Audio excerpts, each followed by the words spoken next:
Hello you lovely lot and welcome to another video. My name's Katie and I guess it's safe to say that Witchy Things to Draw could be back on the menu again. I thought, with it being October, spooky season, it'd be a nice time to kind of bring it back, right? I'll start off by telling you the prompts on screen right now. So we've got a flowering mullein, I'm not sure if I'm pronouncing that correctly, but you should be able to read it now, and a jar of graveyard dirt. And well, in my opinion, these two kind of paired up beautifully. I could just have this flowering plant growing out of a jar of graveyard dirt. So that's pretty much what I sketched out on the pages here. But anyway, let me just talk about why it's taken me so long to publish a Witchy Things to Draw. First of all, the last one I did, and I don't mean the last one I published, the actual last one I did was about 12 months ago. And what happened was I filmed it as per usual, but I actually lost the sketching out stage footage and only have the finished piece footage. So that is going to be in a video and I'll explain a little bit more in that video what's going on. But that kind of put me off from picking it back up again. I felt like I'd had a massive stop and pause and momentum and I didn't want to pick it up again for a while. But I have been wanting to, if that makes sense. But anyway, we're here now and we are doing not one but two witchy things to draw in this video. I thought, and it was completely coincidental, but I thought using a dip pen and ink would be perfect to make the image for this prompt. I wanted to have lots of details in there, but I also just wanted that overall finished effect, at least to the line work, that you can only get with a dip pen. And yeah, I know you can get some very consistent lines with a dip pen, but I kind of like it where some of them have got a bit more of a juicy ink on and where the lines are getting a little thinner there. I don't know, it just resonated with me for that prompt.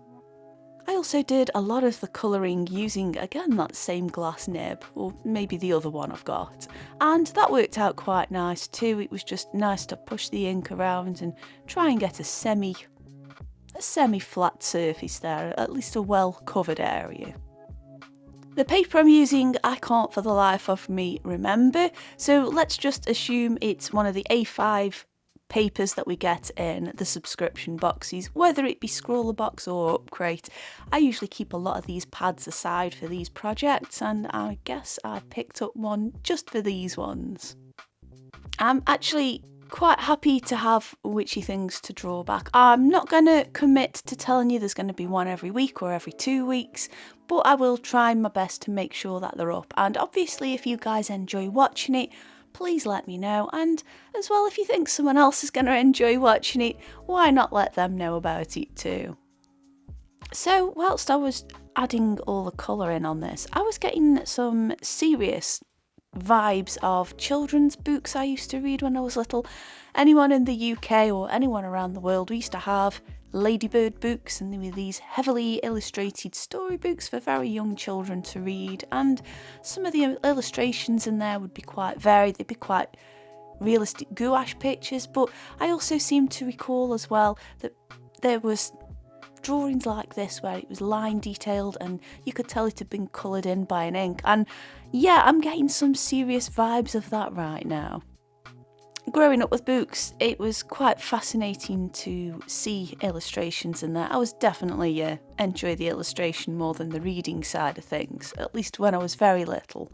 And it used to absolutely fascinate me how someone could do a drawing based on the stories, or perhaps when I was very little I maybe thought that the stories were based on the drawings, but yeah, I used to really appreciate that when I was a youngster, and I suppose really that's kind of why I enjoy doing drawings now. And I know Inktober's happening at the moment and I'm not enjoying it, to be honest, but I do enjoy doing these smaller prompt challenges, and yeah, I kind of think maybe 5-year-old me would be pretty pleased that I'm doing this.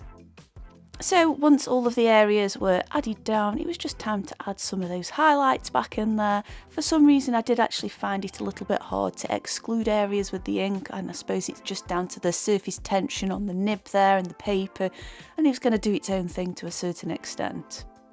I'm not entirely sure which white ink I used, but it's definitely one of those ones that I featured on the white ink video that I did not so long ago. It was just perfect for adding those finishing touches, like I say, highlights on the leaves as well as the reflections on the jar. Anyway, let's get on to the second one, shall we? I also thought this one was quite apt for this spooky season that we're in, and one of them is pumpkins and gourds, and the other is a violet fluoride crystal. Again, I just practiced and played about with pumpkin shapes as well as crystal shapes. I did think about doing a jack-o'-lantern, but I also wanted this to, I guess, live beyond the Halloween season there. But it was just still worth trying to draw one out and just play around, like I say, with the composition there. And once I'd sketched out the idea, it was time to get my favourite poster paints out, which are the Nicka poster paints. I believe these are what Studio Ghibli used to use back in the day before it was all digital. Or maybe they still use it now, who knows. But I love these. They are so pigmented. They are so joyful to work with. It's just like the paint does exactly what I want it to. This is how I wish acrylic paint would work, if I be honest with you. It's lovely and opaque, and even if it's not at full opacity, another layer definitely does the trick. And I just love them. They're such a nice experience to paint with. Unlike gouache, I believe the particles in poster paint are ever so slightly larger, which might explain why they're a little bit more opaque. However, it doesn't really affect the performance. I thought it would be like trying to spread flour and water with those thicker particles in there, but no, it's a lovely smooth poster paint to work with, and I have featured them on here before. Let me know if you want me to do some more videos using gouaches and poster paints like this, because I do have quite a few and I would just love the perfect excuse to showcase them a little bit. Now, I'm not an expert in crystals, so I just sort of went with adding a violet-y coloured crystal in the background. I must admit, they probably look more like an amethyst, but hey ho, never mind. It still looks like a crystal, and that's what was important to me. I did end up working these crystals in several stages, and again, that's just how I like to work. I want to do the fun bits more than the not so fun bits, so as a little reward for doing the not so fun bits, I allow myself to add the orange on, because that's really what I wanted to do. Another thing about these paints, and this isn't meant to be a paint review video, but they mix so nicely on the page, and they're so enjoyable to blend on paper, because you can put one colour down next to another with certain mediums, and it doesn't matter how much you swirl them around, you just end up with this horrible splooshy mess. But these, nope, these were lovely. I loved how that deeper orange blended into the lighter orange, and it was just perfect to create the form of this pumpkin here. Now, like I mentioned, I did do these a little while back and they're only just getting edited and put out, but doing the voiceover to this video has really made me realise just how much I miss paint right now. Is anyone else feeling that who's doing Inktober? I just need to do something that's not ink for a little bit, so voicing over this video is really making me miss that.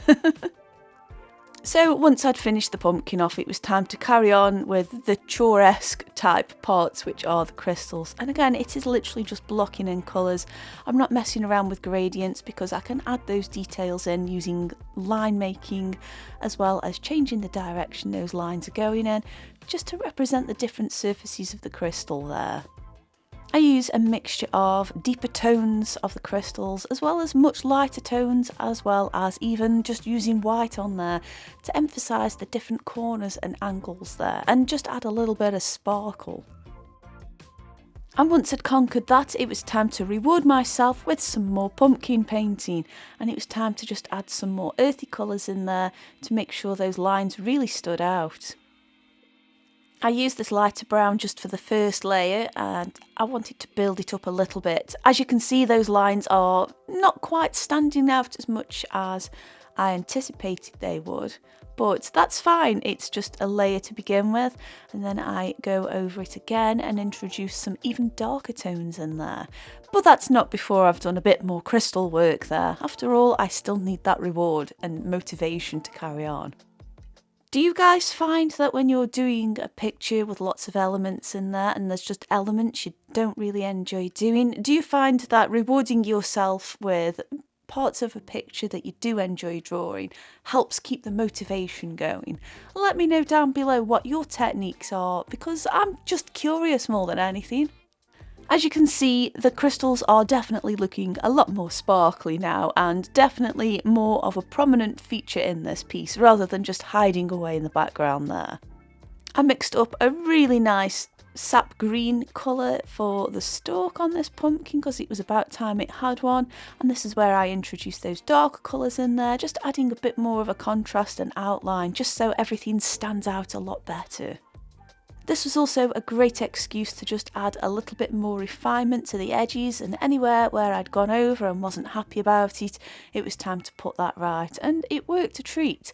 I do tend to find with these kinds of paints though, they can be pretty forgiving as long as you make sure everything's dry, and when you put another layer over the top, it's just not too watery.